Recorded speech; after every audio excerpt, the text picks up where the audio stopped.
प्यारे बच्चों, नमस्कार। 10वीं कक्षा के इस दूसरे वीडियो लेक्चर में आपका स्वागत है। पिछले वीडियो लेक्चर में हमने कुछ महत्वपूर्ण परिभाषाओं के बारे में जाना था। इस वीडियो लेक्चर में हम 10वीं कक्षा की गणित का जो इंट्रोडक्शन पार्ट है उसके बारे में पढ़ेंगे। तो इसके अंतर्गत सबसे पहले आता है यूक्लिड विभाजन प्रमेयिका, यूक्लिड्स डिवीजन लेमा। प्रमेयिका को लेमा बोलते हैं। सबसे पहले हम ये जानेंगे कि प्रमेयिका क्या है। प्रमेयिका, जिसे अंग्रेजी में लेमा बोलती हैं। प्रमेयिका एक सिद्ध किया हुआ कथन है जिसका उपयोग अन्य कथनों को सिद्ध करने के लिए किया जाता है। अब इसके बाद आती है यूक्लिड विभाजन प्रमेयिका। यूक्लिड विभाजन प्रमेयिका को समझने के पूर्व हम इसे एक उदाहरण द्वारा समझेंगे। मान लीजिए कि मेरे पास 23 और 5 दो धनात्मक पूर्णांक हैं और 23 बड़ा है 5 से। तब यदि हम 23 को 5 से विभाजित करते हैं तो हम देखते हैं कि 5 चौ के 20, शेषफल 3 आया। यहाँ पर 23 भाज्य है, 5 भाजक है, 4 भागफल आया और 3 शेषफल है। तो यूक्लिड विभाजन प्रमेयिका के अनुसार हम लिख सकते हैं 23 को 23 बराबर 5 गुणा 4 धन 3। अब 3 यहाँ पर शेषफल है। जैसा कि हम जानते हैं कि शेषफल या तो शून्य हो सकता है या भाजक से कम होगा, यानी यहाँ पर शून्य छोटा या बराबर हो सकता है 3 के और 3 छोटा होगा 5 से। इस आधार पर हम कह सकते हैं कि यदि हमें दो धनात्मक पूर्णांक a और b दी गई हों और a बड़ा है b से, तब यदि हम a को b से डिवाइड करें तब हमें ऐसी दो अद्वितीय पूर्ण संख्याएं q और r प्राप्त होती हैं कि a बराबर बी क्यू प्लस आर, जहाँ r का जो मान है वो या तो शून्य हो सकता है या b से कम, अर्थात 0 इज लेस और equal than r and r is less than b। यही यूक्लिड विभाजन प्रमेयिका है। यानी दो अद्वितीय पूर्ण संख्याएं, दो धनात्मक पूर्णांक a और b दिए रहने पर ऐसी अद्वितीय पूर्ण संख्याएं q और r विद्यमान होती हैं कि a बराबर बी क्यू प्लस आर, जहाँ 0r इज लेस और equal than r and r is less than b। तो ये थी यूक्लिड विभाजन प्रमेयिका। अब इसके बाद है यूक्लिड विभाजन एल्गोरिथम।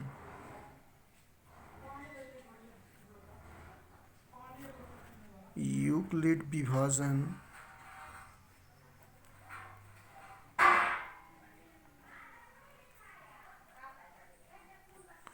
एल्गोरिथम। सबसे पहले हम एल्गोरिथम शब्द का अर्थ जानें। एल्गोरिथम किसी समस्या को हल करने के जो विभिन्न चरण होते हैं उन चरणों की श्रृंखला है जो किसी विशेष प्रकार की समस्या को हल करने की एक प्रक्रिया या विधि प्रदान करती है। अब इसके बाद यूक्लिड विभाजन एल्गोरिथम, इसे हम समझते हैं। मान लीजिए हमारे पास c और d दो धनात्मक पूर्णांक हैं और c बड़ा है d से।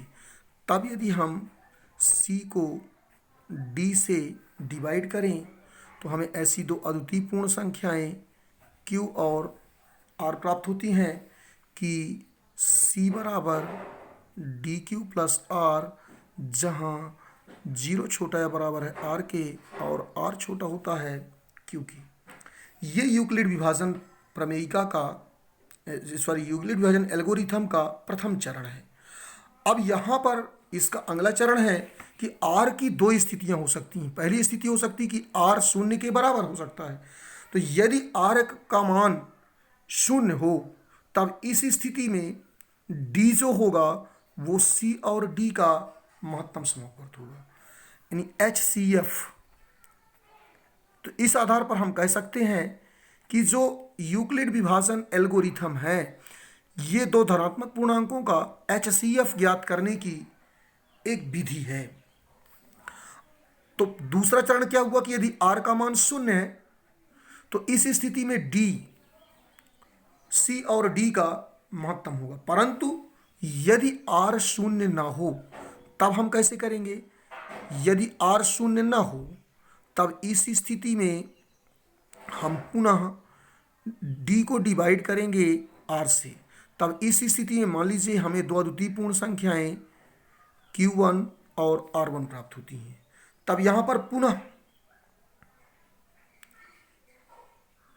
यहां पर मैंने क्या बताया आपको कि R का मान अगर शून्य ना हो तब के लिए स्थिति है, R का मान शून्य नहीं था, तो इस स्थिति में हम पुनः D को डिवाइड करते हैं R से। तब हमें ऐसी दो अद्वितीय पूर्ण संख्याएं Q1 और R1 प्राप्त हुई कि D बराबर Q1R प्लस R1, जहां 0 छोटा है बराबर होगा R1 के और R1 छोटा होगा RC। अब यहां पर R1 की दो स्थितियां हो सकती है, या तो R1 का मान शून्य हो सकता है या शून्य से बड़ा हो सकता है।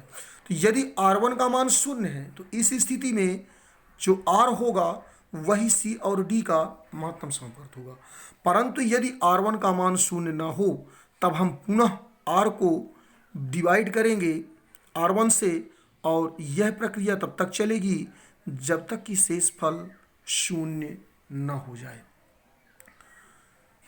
तो ये थी यूक्लिड विभाजन एल्गोरिथम। अब इसे मैंने इस प्रमेयिका है यूक्लिड विभाजन प्रमेयिका यूक्लिड विभाजन एल्गोरिथम, इसे मैंने लिख दिया है, आप इसे अपनी कॉपी में लिख लेंगे। बच्चों, इस वीडियो में मैंने आपको यूक्लिड विभाजन प्रमेयिका और यूक्लिड विभाजन एल्गोरिथम के विषय में विस्तार से बताया।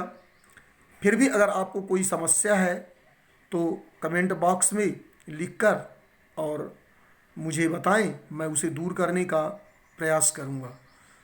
यदि यह वीडियो आपको अच्छा लगा हो तो इसे लाइक, शेयर और सब्सक्राइब अवश्य करें। शेयर अवश्य करें जिससे आपके साथ आपके अन्य मित्र भी इसका लाभ ले सकें। धन्यवाद।